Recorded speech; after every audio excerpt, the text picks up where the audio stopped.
नमस्कार, दोपहर के 1 बजने वाले हैं। वक्त है अपना बिहार का और मैं हूं आपके साथ विभा उपाध्याय। बिहार के दिग्गज नेता और पूर्व मंत्री शकुनी चौधरी 90 साल के हो चुके हैं और इस मौके पर उनके बेटे और डिप्टी सीएम सम्राट चौधरी के आवास पर एक विशेष समारोह आयोजित किया गया, जिसमें मुख्यमंत्री नीतीश कुमार ने जाकर शकुनी चौधरी को जन्मदिन की बधाई दी है। दोनों के बीच पुराने दिनों को लेकर काफी बातें हुई। शकुनी चौधरी से बातचीत के दौरान नीतीश कुमार सम्राट चौधरी की भी तारीफ करते नजर आए और उन्होंने कहा कि सम्राट काफी आगे जाएंगे, बहुत अच्छा काम कर रहे हैं, जिस पर शकुनी चौधरी हंस पड़े। शकुनी चौधरी के 90वें जन्मदिन पर बिहार के मुख्यमंत्री नीतीश कुमार ने दीप जलाने के बाद गुब्बारा भी उड़ाया। न्यूज 18 से बातचीत में शकुनी चौधरी ने कहा कि नीतीश कुमार ने उन्हें भरोसा दिलाया है कि वे पटना में रहेंगे तो अक्सर उनसे मिलने के लिए जाएंगे। डिप्टी सीएम सम्राट चौधरी के पिता शकुनी चौधरी का 90वां जन्मदिन है। लगातार बधाई देने का सिलसिला जारी है और कुछ देर पहले मुख्यमंत्री नीतीश कुमार भी पहुंचे थे और उन्होंने भी उन्हें बधाई दी और दिया भी जलाई इस मौके पे। और इस वक्त सर आज आपको बहुत बधाई कि आज आपका 90वां जन्मदिन है और आज मुख्यमंत्री भी पहुंचे। सर क्या कुछ कहा उन्होंने? अरे पुरानी बात है, हम लोग किस एक समय था कि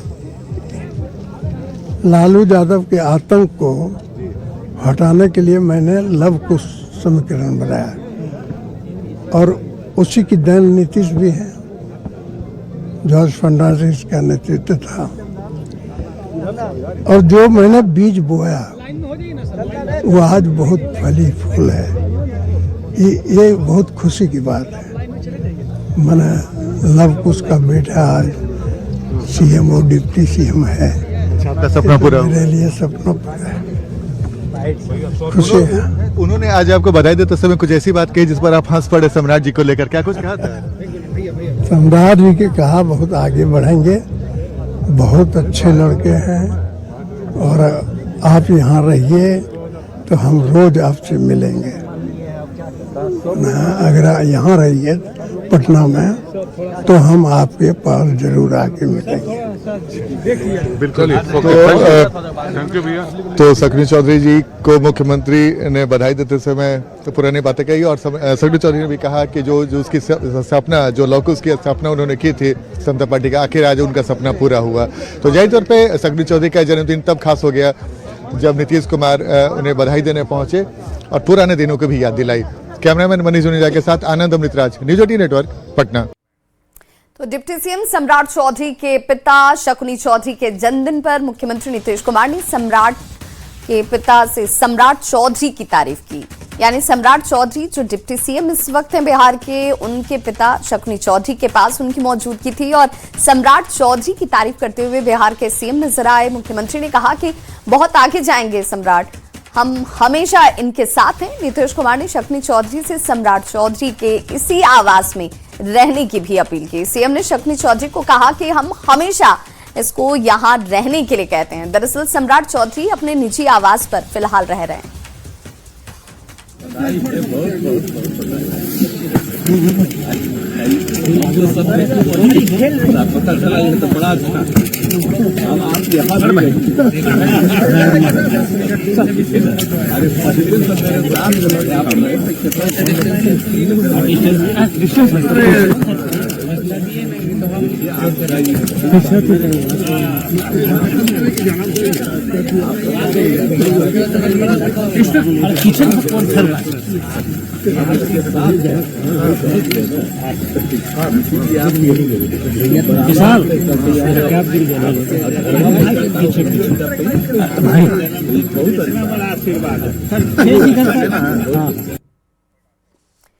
तो डिप्टी सीएम सम्राट चौधरी के पिता शकुनी चौधरी 90 साल के हो गए और ऐसे में जब मुख्यमंत्री नीतीश कुमार उन्हें शुभकामना देने के लिए पहुंचे तो नीतीश कुमार ने शकुनी चौधरी के सामने ही उनकी तारीफ की, जिस पर सम्राट चौधरी ने कहा कि मुख्यमंत्री नीतीश कुमार का हमेशा ही आशीर्वाद उन्हें मिलता रहा है और उनके लिए इससे ज्यादा गर्व की बात और क्या ही होगी।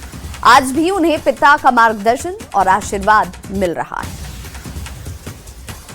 साहब सनसनीखेज समाचार के लिए जाने जाते हैं। और उनका अपना सोच है। ट्रंप साहब को वो नसीहत दे रहे हैं।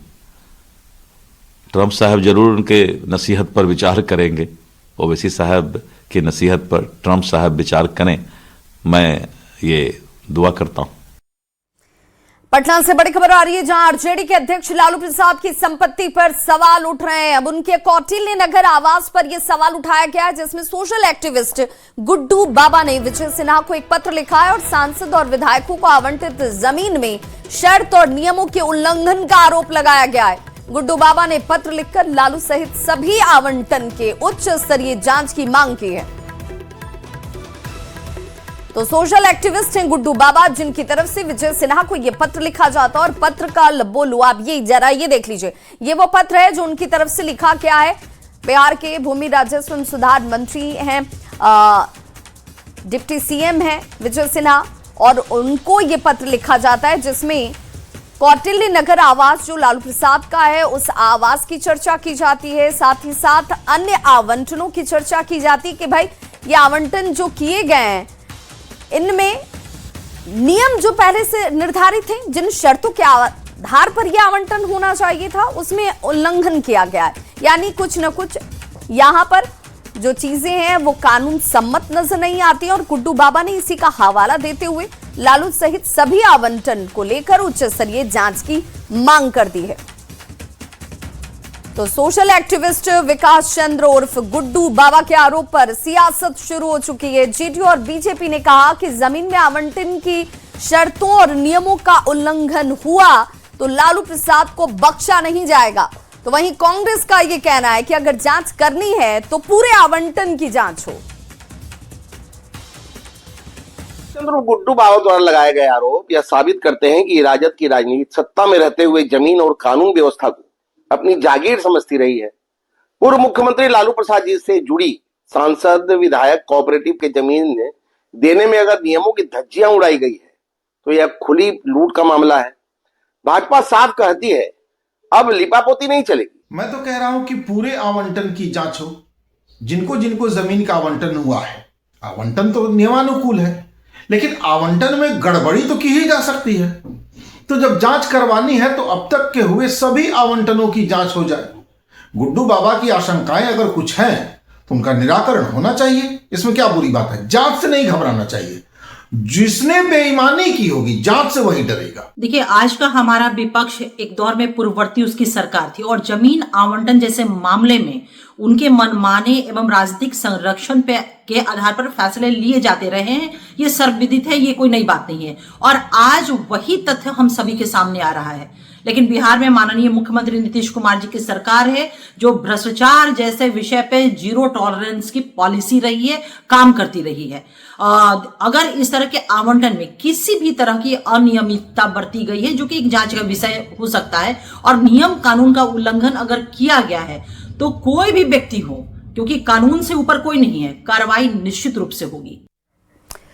तो आईआरसीटीसी घोटाले में पूर्व रेल मंत्री लालू प्रसाद पर आरोप तय किए जाने के लालू प्रसाद ने दिल्ली हाई कोर्ट में इसे अब चुनौती दी है, जिस पर अब सोमवार को सुनवाई होनी है। वहीं ट्रायल कोर्ट के द्वारा आरोप तय किए जाने पर बिहार के उद्योग मंत्री दिलीप जायसवाल ने कहा कि कोर्ट के पास पर्याप्त सबूत है और ऐसे में लालू प्रसाद को सजा होनी तय है और जो कोर्ट का फैसला होगा उसे लालू प्रसाद और बाकी सभी लोगों को मानना होगा। देखिए, जांच एजेंसी ने आरोप तय करके और माननीय न्यायालय के समक्ष रखा है जांच रिपोर्ट को, और माननीय न्यायालय में सुनवाई चल रही है। जिस तरह से पुख्ता रिपोर्ट माननीय न्यायालय के समक्ष है तो सजा मिलना तय है। तो निश्चित रूप से जो है माननीय न्यायालय का जो फैसला होगा वो संवैधानिक तरीके से लालू जी और सभी को मानना उनकी बाध्यता है।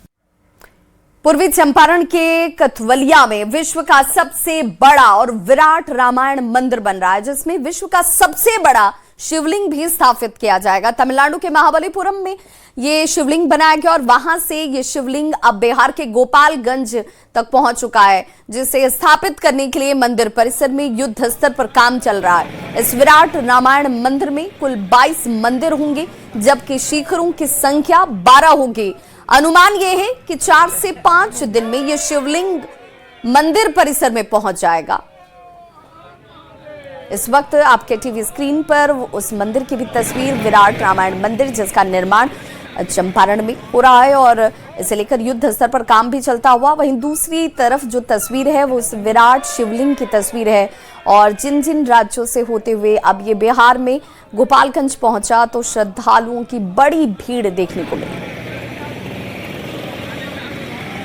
सबसे बड़े विराट रामायण मंदिर का निर्माण कार्य पूर्वी चंपारण के कथौलिया में चल रहा है और वैसी स्थिति में विश्व के सबसे बड़े विराट रामायण मंदिर में शिवलिंग भी अब बिहार की सीमा में पहुंच गया है, गोपालगंज पहुंच गया है और कुछ ही दिनों में यहीं पर उसको लाया जाएगा। देखिए यही स्ट्रक्चर जो है जहां पर शिवलिंग को स्थापित किया जाएगा। देखिए तैयारी जो है वो जोर शोर से चल रही है। तमाम जो अधिकारी हैं, कंपनी के अधिकारी हैं जो निर्माण कार्य करा रहे हैं, पूरी मुस्तैदी के साथ निर्माण कार्य करवा रहे हैं ताकि जब विश्व का सबसे बड़े रामायण मंदिर में शिवलिंग आए तो उसको ठीक तरीके से यहाँ पे स्थापित हो सके, किसी तरह की कोई परेशानी ना हो। हमारे महावीर मंदिर ट्रस्ट के तरफ से शिवलिंग के लिए 5-6 दिन के साथ पूजा पाठ का आयोजन का प्रोग्राम है। तो शायद कल सम्राट चौधरी जी जाएंगे गोपालगंज पूजा करने के लिए।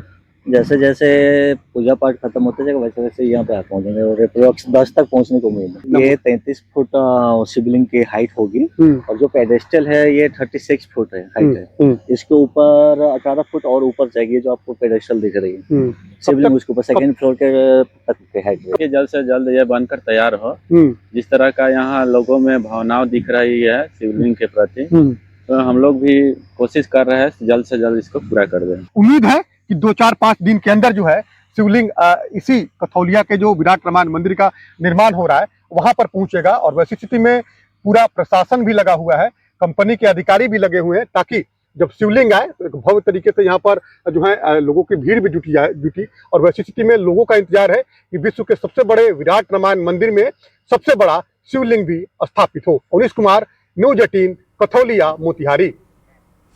बिहार के गृह मंत्री हैं सम्राट चौधरी और उन्होंने बिहार पुलिस को एक परिवार की तरह देखने की बात कही। उन्होंने कहा कि ये पूरा का पूरा पुलिस महकमा एक परिवार के जैसा है। बिहार के पुलिस के अधिकारी या फिर किसी भी कर्मचारी को इलाज में कहीं कोई दिक्कत ना हो, इसके लिए उन्होंने साफ तौर पर अधिकारियों को इस बात का निर्देश दिया कि अस्पताल में तमाम सुविधाएं आपके लिए उपलब्ध होंगी। लेकिन ऐसा लगता है कि बिहार पुलिस के लिए एकमात्र अस्पताल के डॉक्टर को गृहमंत्री की बात समझ नहीं आई। जब हमारे संवाददाता बिहार पुलिस के लिए बने अस्पताल पहुंचे तो न तो वहां कोई डॉक्टर मिला और ना ही अस्पताल की कोई व्यवस्था दुरुस्त नजर आई। वहां अगर इमरजेंसी में कोई आता है तो उनका इलाज कैसे होगा, यह भी बड़ा सवाल है। इस अस्पताल को देखने के बाद लगता है कि इसे खुद इलाज की जरूरत है क्योंकि डॉक्टर यहां नदारद थे। बेड पर न तो चादर थी, ना ही साफ सफाई के इंतजाम। बेड पर धूल की चादर जरूर नजर आई और ऐसे में आप अंदाजा लगाइए कि इस अस्पताल में मरीजों का इलाज कैसे होगा। इस अस्पताल को जब खुद इलाज की जरूरत है, ऊपर से जिन डॉक्टर साहब की ड्यूटी यहां पर लगाई गई है वो डॉक्टर साहब पता नहीं कहां नदारद हैं। दूसरे स्टाफ ये जरूर कहते हैं कि डॉक्टर ऑन कॉल ड्यूटी पर हैं, यानी कि अगर कोई इमरजेंसी आ गई तो डॉक्टर साहब को पहले फोन लगाया जाएगा और उसके बाद वो यहां पर पहुंचेंगे और तब तक मरीज भगवान भरोसे हैं। देखिए संवाददाता अमित कुमार की ये खास रिपोर्ट। पुलिस महकमा एक बड़ा परिवार है और इस परिवार की चिंता जो है वो गृह मंत्री सम्राट चौधरी को भी है, मुख्यमंत्री नीतीश कुमार को भी है। हाल ही में गृह मंत्री सम्राट चौधरी ने पुलिस मुख्यालय में कार्यक्रम के दौरान कहा था कि कैशलेस इलाज जो है वो पुलिस कर्मियों की हो, पुलिस परिवार के सदस्यों की हो और ये व्यवस्था जल्द लागू की जाए। हम दिखाना चाहेंगे ये पटना पुलिस जिला का ये अस्पताल है। तो सबसे पहले यहाँ देख लीजिए कि ये जो है रोस्टर है, ये क्या है यहाँ पे लगा हुआ बोर्ड है डॉक्टर्स के बारे में, स्टाफ लोग हैं। 4 जनवरी शनिवार को अनिल कुमार सिंह हैं और ये कमलेश जी हैं, उनके साथ 2 सहयोगी भी हैं और दवा वितरण और medical staff care Vijendra Kumar pharmacist के निर्देश में चलता रहेगा। अस्पताल कर्मियों की ड्यूटी अवकाश संबंधित देखरेख मुखबर मुबारक अली के निर्देशन में चलता रहेगा। सभी कार्यालय संबंधित कागजातों का देखरेख वितरण नेहा कुमारी के द्वारा किया जाएगा। ये आदेश जारी हुआ है, आदेशानुसार जो है यहाँ पे काम हो रहे हैं। लेकिन हकीकत क्या, तस्वीर क्या है वो हम जरा देख लेते हैं। ये देखिए फार्मेसी का ये कक्ष है, यहाँ आपकी ड्यूटी है। क्या नाम हुआ सर आपका? अनिल कुमार सिंह। अनिल जी ये बताइएगा कि यहाँ पे अभी कितने डॉक्टर हैं आपके अलावा? 1 डॉक्टर है। क्या नाम है डॉक्टर साहब का? अमित कुमार सिंह। वो कहाँ है अभी? अभी वो आज संडे है, इस कारण वो ऑन कॉल में ऑन कॉल में रहेंगे, लेकिन उनकी ड्यूटी तो यहाँ लगी है ना, रोस्टर पे तो उनकी ड्यूटी है। रोस्टर में मेरा है ड्यूटी। अच्छा, अनिल कुमार सिंह। अच्छा, और वो जो है दूसरे सहयोगी आपके, वो जो है जो अभी रोस्टर ऑन ड्यूटी है, उनका नाम क्या है? उनके बारे में अनिल कुमार सिंह ऑन ड्यूटी। हाँ नहीं, आपने अभी बताया ना कि ऑन कॉल पे एक डॉक्टर और है। हाँ, क्या नाम उनका? वही एक ही डॉक्टर है। हाँ। अमित कुमार सिंह। हाँ। एक ही डॉक्टर है। और आप क्या है यहाँ पे? हम यहाँ फार्मासिस्ट हैं। फार्मासिस्ट है, मतलब डॉक्टर आज नहीं है, जब जरूरत पड़ेगी तो वो आएंगे। हाँ, जी जी बिल्कुल। देखिए, जब डॉक्टर की जरूरत होगी तो यहाँ आएंगे। ये फार्मासिस्ट है, दवा देना आपका काम है। जी जी, हाँ? जी। जब डॉक्टर साहब दवाई लिखेंगे तो आप दीजिएगा। वहाँ से गाइडलाइन मिलता है कि हाँ यदि कुछ वैसा इमरजेंसी होगा तो वो आएंगे, और बहुत कुछ वैसा होगा तो दवाई फोन पे ही दवाई बता देंगे, बताएंगे, या मतलब कहेंगे कि ठीक है हम आते हैं। चलिए, तो देखिए ये डॉक्टर साहब का जो है ये केबिन है, बड़ा सुंदर सा केबिन बनाया गया है। अमित कुमार सिंह डॉक्टर हैं, 9/3/2024 से उनकी पदस्थापना है यहाँ पे। आज ऑन ड्यूटी नहीं है, ऑन कॉल है। यहाँ देखिए, ये पुलिस अस्पताल की तस्वीर जो है वो देखिए, यहाँ पे बेड लगा है। बेड की स्थिति क्या है जरा देखिए आप। यहाँ पे बेड जो है उस पर चादर नहीं, बेड पूरे तौर पे गंदा है। लोग जो हैं पुलिस महकमे से जुड़े हुए वो यहाँ पे जरूर जो है रहते हैं, लेकिन अस्पताल किसे कहते हैं वो यहाँ की तस्वीरों को देख करके नहीं कहा जाएगा कि यह अस्पताल जो है वो वाकई अस्पताल मरीजों के इलाज के लिए पर्याप्त है। आप यहाँ पे क्या करते हैं? नर्सिंग ऑर्डरली का काज करते हैं। क्या करते हैं? नर्सिंग ऑर्डरली का। नर्सिंग ऑर्डरली का जी। अगर यहाँ इमरजेंसी होगी तो डॉक्टर आएंगे? इमरजेंसी के लिए सर तो बराबर रहते हैं, संडे है। हाँ सर, माने संडे ड्यूटी नहीं होती है सर, आएंगे। अभी तो बताया कि ऑन कॉल है वो। नहीं, अगर इमरजेंसी पेशेंट आ जाएगा। क्या नाम हुआ आपका? एमडी मुबारक अली। मुबारक अली जी, यहाँ पे अगर इमरजेंसी में अभी आपके 10 लोग आ जाए, पुलिसकर्मी अगर आ जाए, तो कैसे इलाज कीजिएगा? जी, जो भी है इमरजेंसी में, जैसे हम लोग दवा रखते हैं, दवा हुआ देते हैं। मेडिकल MBBS किए हुए आप? नहीं सर। कैसे आप इलाज कीजिएगा? नहीं सर, आते हैं, जैसे माने दवा इमरजेंसी के लिए, जैसे फीवर उबर हो गया, दर्द हल्का। अगर मान लीजिए किसी को कोई गंभीर रूप से बीमार पड़ गया, नहीं तो गंभीर रूप के लिए सर यहाँ नहीं, हम लोग सर रेफर कर देते हैं PMCH के लिए। जैसे चलिए, PMCH के भरोसे ही अस्पताल चल रही है, ये मूल बात है। और कहीं न कहीं कह सकते हैं कि व्यवस्था सरकार ने जरूर दी है, वेतन सरकार की तरफ से जरूर डॉक्टर साहब उठाते हैं, और यहाँ पे विधिवत तौर पे कहा जाए तो पूरे तौर पे ड्यूटी जो है वो बांटी गई है। और कहीं कहीं कह सकते हैं कि ड्यूटी के तहत जो है अनिल जी यहाँ पे मौजूद हैं, मुबारक अली यहाँ पे मौजूद हैं, लेकिन जिस चिकित्सक के जिम्मे यह अस्पताल है और वो व्यवस्था क्या यही है, इससे आप सर समझ सकते हैं कि डॉक्टर जो है वो अपने क्लिनिक में ड्यूटी बजा रहे हैं, पैसे बना रहे हैं, लेकिन जो जिम्मेवारी सरकार ने उनके कंधों पर दी है वो कुर्सी के भरोसे छोड़ दिया उन्होंने। और ऐसे लापरवाह डॉक्टरों के खिलाफ जो स्वास्थ्य विभाग है वो क्या कार्रवाई करता है, ये देखना बेहद खास होगा। कैमरा पर्सन संत के साथ अमित कुमार, न्यूज 18 पटना। तो इस रिपोर्ट को देखकर आप समझ गए होंगे कि स्वास्थ्य के सेक्टर में भी बहुत कुछ बदलना बाकी है। लोगों की मानसिकता को बदलना बाकी है, अपनी ड्यूटी के प्रति ईमानदार कोशिश का होना बाकी है। बात करेंगे पुलिस महकमे की ही, तो जब पुलिस की ही तस्वीर ऐसी आए जहां पर पुलिस ही चोरी करने लग जाए तो फिर आप भरोसा किस पर कीजिएगा। वैशाली में चोर के घर से हेराफेरी का अनोखा मामला सामने आ गया। दरअसल वैशाली में खाकी एक बार फिर से उस वक्त शर्मसार हो गया जब चोर के घर छापेमारी करने गई पुलिस टीम पर ही चोरी का आरोप लग जाता है। लालगंज थाने की पुलिस पर सोना, चांदी और लाखों के कैश को छिपाने का आरोप है, जिस पर एसपी ने थानाध्यक्ष को, एक दारोगा को निलंबित कर दिया है और मामले की जांच शुरू कर दी है। कहा जा रहा है कि 31 दिसंबर को लालगंज एसटीपीओ ने एक घर पर जाकर चोर गिरोह के खुलासे का दावा किया था। इस दौरान बिलनपुर गांव में रामप्रीत सहनी के घर से चोरी का बर्तन, टीवी, कारतूस के साथ साथ अन्य सामान बरामद भी किए गए और पुलिस ने आरोपी की पत्नी को गिरफ्तार भी कर लिया। लेकिन इस गिरोह के खुलासे के बाद इस बात का भी खुलासा हो गया कि पुलिस ने रामप्रीत के घर से न सिर्फ बर्तन, टीवी और अन्य सामान बरामद किए, बल्कि कई किलो सोना, चांदी और नकद भी बरामद किया था। लेकिन सोना, चांदी और कैश को पुलिस ने छिपा लिया, यानी उसे लेकर कोई रिपोर्ट तैयार नहीं की गई। अब आरोपी रामप्रीत सैनी के रिश्तेदार ने पुलिस पर ये जैसे ही गंभीर आरोप लगाया, इसके बाद एक्शन भी शुरू है। बहरहाल लालगंज थाने के थानाध्यक्ष संतोष कुमार और दारोगा सुमन झा को एसपी ने निलंबित कर लाइन हाजिर कर दिया है और मामले की जांच शुरू कर दी गई है। अपना मनमानी करता है। शायद मिला है 2 दाना मिला है, 3 गो LCD मिला है, या कुछ बर्तन शो किया है। बाकी कैश जो ले गया है, जैसे यहाँ के शो में है कि 50-60 लाख रुपया नगद था उसके पास, वो ले गया है। तो वो लड़का मछली के धंधा करता था। और सोना चांदी की भी बात सुने थे। क्या था सोना चांदी कितना था? सोना के तो बहुत के हल्ला है, बाकी झूठ क्या हम क्या चर्चा कितना किलो? अनगिनत 2 किलो के अंदाज बता रहा है। पैसा था क्या मतलब पुलिस आई थी? कब आई थी? क्या है? पुलिस आए थे 4-5 बजे के करीब में। कब? किस दिन? अब ध्यान नहीं है किस दिन। कितना दिन पहले? हो गया 4-5 दिन पहले। 4-5 दिन पहले पुलिस आई थी। हाँ। फिर क्या की?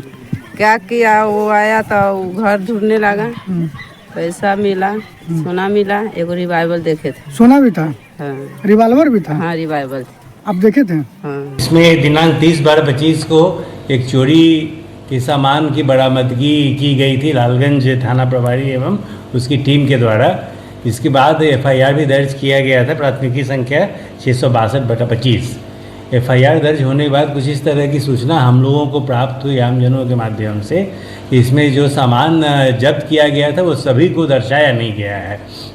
कुछ बहुमूल्य सामान सोना था या कुछ कैश था जिसे दर्शाया नहीं गया है।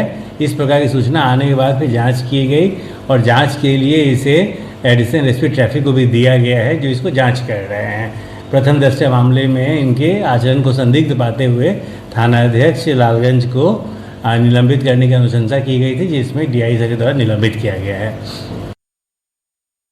और ऐसे में अब सवाल ये कि ऐसी पुलिस के भरोसे क्या कानून व्यवस्था है? ये पुलिस वाले बिहार में अपराध रोकेंगे? जब पुलिस ही चोर तो क्या करेंगे अपराधी?